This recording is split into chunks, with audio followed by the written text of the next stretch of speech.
Olá, queridos irmãos, sejam todos bem-vindos a mais um estudo do livro Céu e o Inferno. Estamos na segunda parte, Espíritos Suicidas, e hoje com a história do espírito Felicien. Este era um homem rico, instruído, poeta de espírito, possuidor de caráter são, obsequioso e ameno, de perfeita honradez. Falsas especulações comprometeram-lhe a fortuna, e não lhe sendo possível repará-la em razão da idade avançada, cedeu ao desânimo, enforcando-se em dezembro de 1864 no seu quarto de dormir. Não era materialista nem ateu, mas um homem de gênio um tanto superficial, ligando pouca importância ao problema da vida de além-túmulo. Conhecendo-o intimamente, evocamo-lo 4 meses após o suicídio, inspirados pela simpatia que lhe dedicávamos. Evocação. Choro a terra na qual tive decepções, porém menores do que as experimentadas aqui. Eu que sonhava maravilhas, estou abaixo da realidade do meu ideal. O mundo dos espíritos é bastante promíscuo, e para torná-lo suportável, fora-me ser uma boa triagem. Não torno a ele. Que esboço de costumes espíritas se poderia fazer aqui? O próprio Balzac não faria tal esboço senão de modo rústico. Não o enxerguei, porém. Onde estarão esses grandes espíritos que tão energicamente derrotaram os vícios da humanidade? Deviam eles, como eu, habitar por aqui antes de se alçarem a regiões mais elevadas. Apraz-me observar este curioso pandemônio, e assim fico por aqui. A Sociedade Espírita esclarece. Balzac foi um escritor francês cujos romances retratam a corrupção moral humana. É por isso que o espírito se refere a ele. Apesar de o espírito nos declarar que se acha numa sociedade assaz promíscua e por conseguinte de espíritos inferiores, surpreendeu-nos a sua linguagem, dado o gênero de morte, ao qual, aliás, não faz qualquer referência. A não ser isso, tudo mais refletiu seu caráter. Tal circunstância deixava-nos em dúvida sobre a sua identidade. Pergunta. Tende a bondade de nos dizer como morrestes. Como morri? Pela morte por mim escolhida, a que mais me agradou. Meditei muito tempo nessa escolha e confesso que não ganhei grande coisa. Libertei-me dos cuidados materiais para encontrá-los mais graves e penosos na condição de espírito, da qual nem sequer prevejo o termo. Pergunta ao guia do médium. O espírito em comunicação será o de Felicien? Essa linguagem quase despreocupada torna-se suspeita se tratando de um suicida. Resposta. Sim. Entretanto, por um sentimento justificável na sua posição, ele não queria revelar ao médium o seu gênero de morte. Foi por isso que dissimulou a frase, acabando, no entanto, por confessá-lo diante da pergunta direta que lhe fizestes.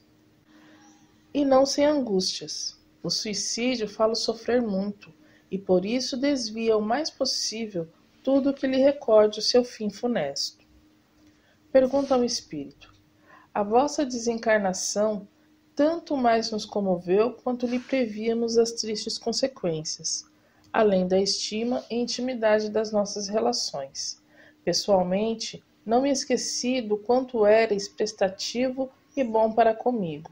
Seria feliz se pudesse testemunhar-vos a minha gratidão, fazendo algo de útil para vós. Ele responde. Entretanto, eu não podia furtar-me de outro modo aos embaraços da minha posição material. Agora só tenho necessidade de preces. Orai para que me veja livre desses hórridos companheiros que aqui estão junto de mim, obsidiando-me com gritos, sorrisos e infernais motejos. Eles chamam-me covarde, e com razão, porque a covardia é renunciar à vida. É a 4ª vez que sucumbo a essa provação, não obstante a formal promessa de não falir. Fatalidade. Ah, orai, que suplício o meu.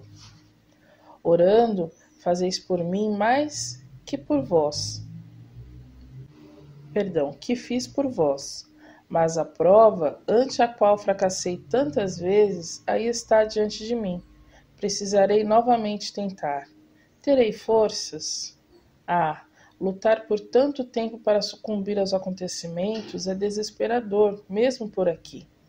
Eis porque tenho carência de força. Dizem que podemos obtê-la pela prece. Orai por mim, que eu quero orar também. Palavras ditas ao Espírito do Senhor Felício. Ouve e meditai sobre as minhas palavras. O que denominais fatalidade é apenas a vossa fraqueza, pois se a fatalidade existisse, o homem deixaria de ser responsável pelos seus atos. O homem é sempre livre, e nessa liberdade está o seu maior e mais belo privilégio. Deus não quis fazer dele um autômato obediente e cego, e se essa liberdade o torna falível, também o torna perfectível, sem o que, somente pela perfeição, poderá atingir a suprema felicidade. O orgulho somente pode levar o homem a atribuir ao destino as suas infelicidades terrenas, quando a verdade é que tais infelicidades promanam da sua própria incúria. Tende disso um exemplo bem patente na vossa última encarnação, pois tinhais tudo o que se fazia preciso à felicidade humana na terra: espírito, talento, fortuna, merecida consideração, nada de vícios ruinosos, mas ao contrário, boas qualidades. Como, no entanto, ficou tão comprometida a vossa posição?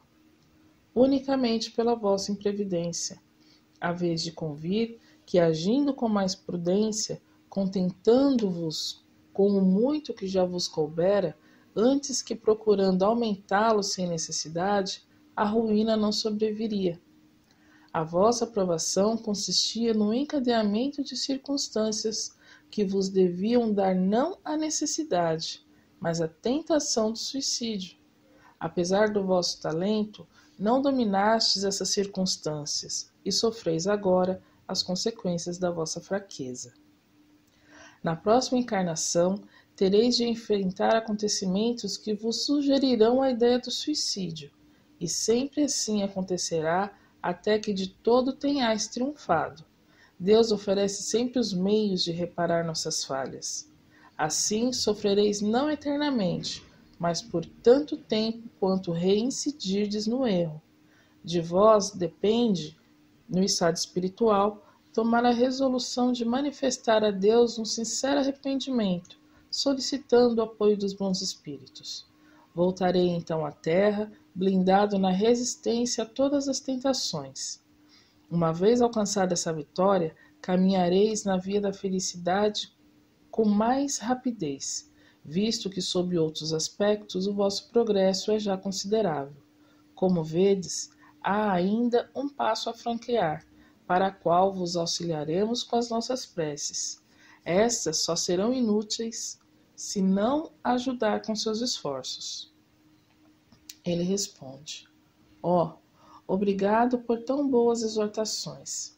Delas tenho necessidade, quanto sou mais infeliz do que demonstrava. Vou aproveitá-las no preparo da próxima encarnação, durante a qual farei todo o possível por não sucumbir. Já me custa suportar o meio vil do meu exílio. Felício. Pois bem, meus irmãos, nós vemos nesse relato que o espírito ele sente uma certa vergonha, né, quando ele constata a sua fraqueza, já por ter falhado 4 vezes, né, por 4 vezes ele se suicidou. Então é por isso que no começo da comunicação ele não diz, né, sobre como ele morreu, ele tenta disfarçar a sua condição de suicida. E nós vemos também que o sofrimento por qual esse espírito já passou não teve nenhum proveito para o espírito, né, como uma atenuante, vamos dizer assim, porque isso não impediu que ele cometesse novamente a mesma falta. A prova desse espírito é ele não dá vazão a essa tentação do suicídio quando ele estiver encarnado. E Deus é tão bondoso, tão misericordioso, que Ele dará nova oportunidade, com a ajuda com esse espírito rodeado de espíritos amigos, né? Com força de vontade dele, é claro, com preces, como é dito, e ele vai passar por nova reencarnação para ver se ele consegue passar por essa prova, que é a de não se suicidar. Então é isso.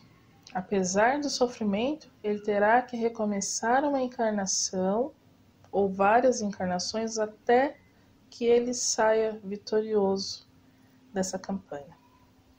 Por hoje é só, meus irmãos. Que Jesus abençoe a todos, muita paz e muita luz. Até semana que vem.